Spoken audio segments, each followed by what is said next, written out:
What's going on, everybody? RJ Ochoa here from SB Nation's bloggingtheboys.com. Hope all is well wherever you are. Hope you're happy, safe, healthy, and I trust that, like me, you are tired. I am exhausted. You are exhausted. It's October 15th. It's week 7. The Dallas Cowboys are on their bye. We should just be able to sit back, enjoy the ALCS and NLCS, even though my Houston Astros aren't in it. We should sit back and be able to enjoy the NHL season, the NBA season starting off. We should be able to sit back and, even though the Dallas Cowboys have just royally pissed us off, be able to say, be on the bye. We're going to cool off. We're going to chill out, and we'll figure this mess out next week. We should be able to feel that way, but we can't because we are Dallas Cowboys fans, and it's just not a normal thing.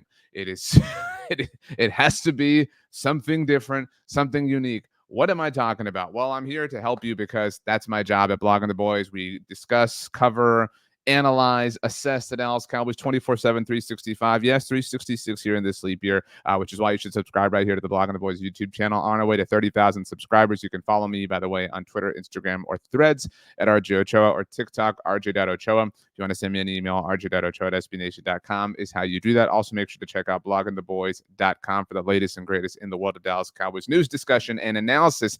And if you check out bloggingtheboys.com, you'll see an article that I wrote about this. What is this? This is the subject. This is the thing that is taking over Dallas Cowboys nation, fandom, whatever, national headlines, whatever. To set the stage, it is Tuesday as I record this, and every Tuesday morning during the season, Jerry Jones is on 105.3 The Fan, the flagship station of the Dallas Cowboys. Love the fan, love the dudes over there, love the whole crew. They are wonderful people, great friends of ours at Blogging the Boys.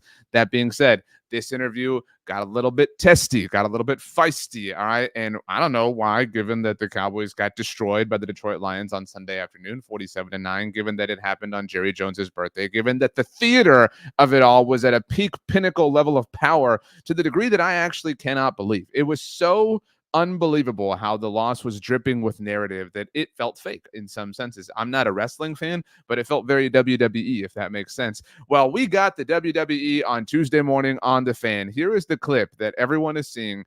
Jerry Jones on 105.3 The Fan. Just going to go ahead and let you see it. Jerry, 1970, a little different from this past off season in building the team we're talking about today, which there was a lot of criticism that you guys didn't add, didn't spend, and don't add and don't spend, and are not aggressive enough with some of the problems that are still haunting the Cowboys today that we see play out on the field. That's the point of talking about the offseason. Oh, I remember those criticisms very well.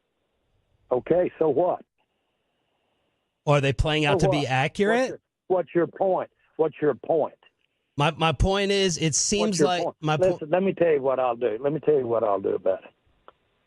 I will let us sit down and look at the decisions we've made over the last several years. Okay? I'll look at it. Now, if you think I'm interested on a damn phone call with you over a radio and sitting here and throwing all the good out with the dishwater, you have got to be smoking something over there this morning. I'm not. And I really don't, and I don't even want our listeners to listen to me, to talk about, this is not your job. Your job isn't to let me go over all the reasons that I did something and I'm sorry that I did it. That's not your job. Well, my job is to ask why. why. A job, or I'll get somebody else to ask these questions, man. Jerry, we're trying to figure out why the team is. I'm not kidding you. I'm not kidding you. You're not going to figure out what the team is doing right or wrong. If you are, or any 5 or 10 like you, you need to come to this meeting I'm going to today. There are 32 teams here. You're geniuses.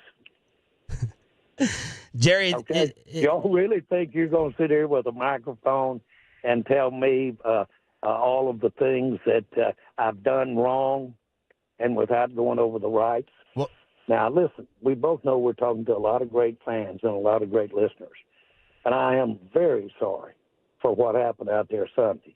I'm sick about what happened Sunday. Now, I'm not going to scream and yell about this.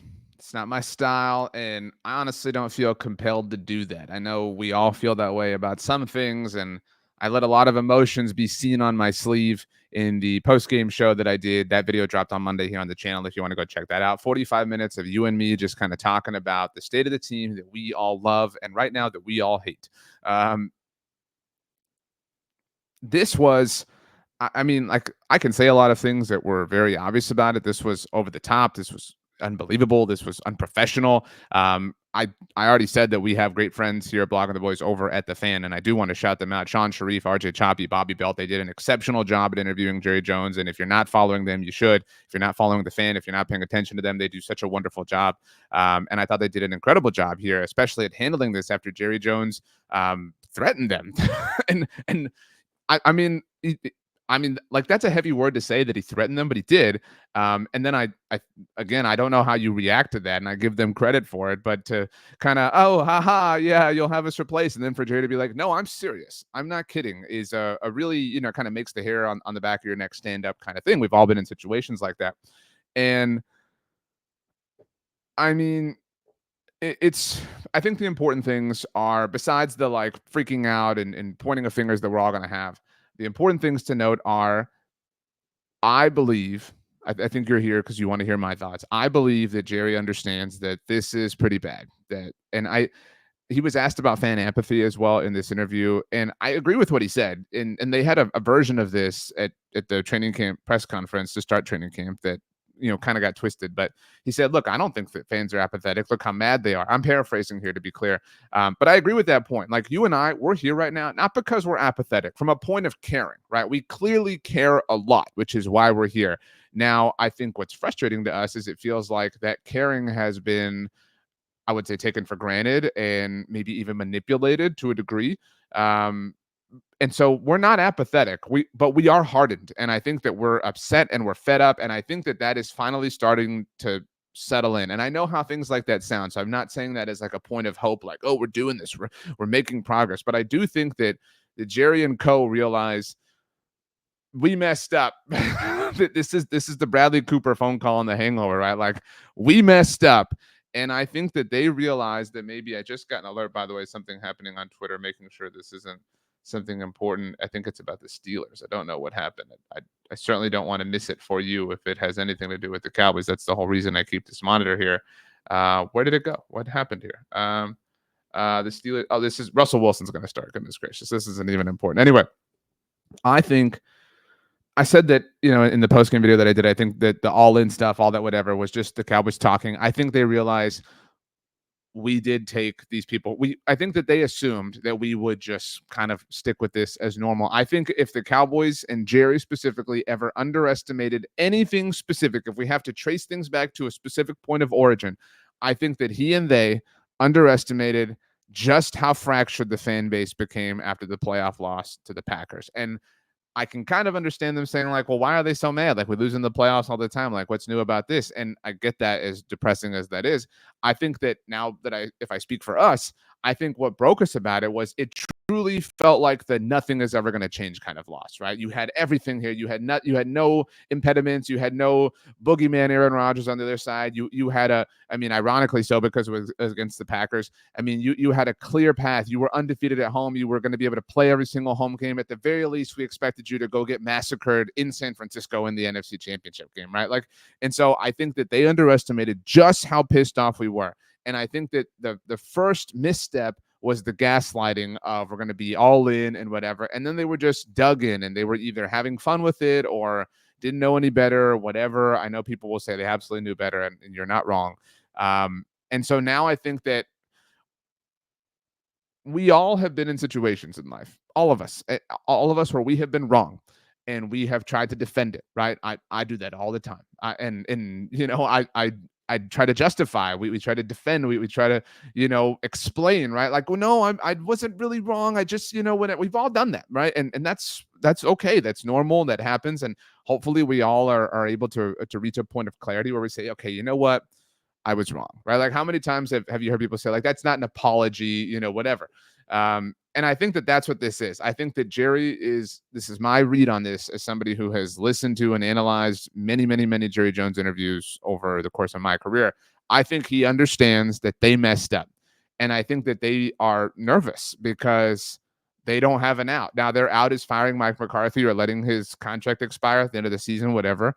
But I think that they recognize that they're kind of in the spotlight, and that they have to fix this, and they probably feel like they can't, and they can't. To be clear, they can't. You cannot fix this in October. The time to fix this was the time you squandered, was the time you just sat and watched pass you by. So you are stuck here, and somebody has to answer for this. And I think that Jerry is upset that that person is him, but it obviously should be him. And so everything about this was, look, as somebody with a microphone, as that idea offends Jerry seemingly, this was really, really, really bad. And maybe he will apologize. Maybe everything will be cool. Maybe whatever. But this, I mean, this is not normal, even for Jerry Jones and the Dallas Cowboys. It is, they clearly feel some intensity, and maybe you feel like that's good, and I'm not going to knock you for that. But they clearly feel like they are up against it and they have to figure something out. And I think we would all say, well, yeah, that's kind of your job. And so there's no pity, I think, from any of us in that sense. Now, I do want to offer one other just potential line of logic or opportunity or whatever. Shout out to Saad Yusuf, good friend of mine, good friend of Blogging the Boys at The Athletic, does an amazing job covering the Cowboys and really covering anything. Saad had a great tweet in the middle of this chaos.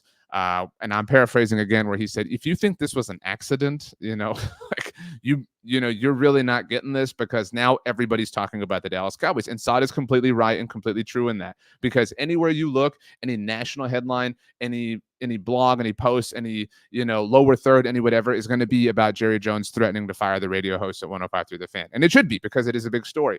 But that's kind of the point. The New York Jets traded for Aaron Rodgers. Traded for Devontae Adams. I was effectively trading for Aaron Rodgers, but they traded for Devontae Adams. And it's kind of a secondary story. And this is a big deal. This is the Jerry Jones way. And that probably frustrates you all the more. Now, I'm going to say what I'm about to say, not to defend Jerry Jones in any single way, but just to offer you the way I think, which again is why I think that you're here. It's possible that this was a kind of affectionate move from Jerry. I know how ridiculous that sounds, but if you think about it, go watch, please, actually, that 45-minute video of you and me talking about the Dallas Cowboys loss to the Detroit Lions. And obviously, I had a lot to say about Jerry, but Mike McCarthy, Dak Prescott, many, many people involved in the disaster.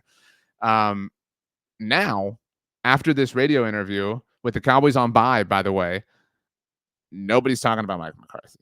Nobody's talking about Dak Prescott. Nobody's talking about the team. Every headline, every whatever is about Jerry, how he's out of control, how he's, power hungry, how he's flexing, how he's unprofessional, how he's all this stuff.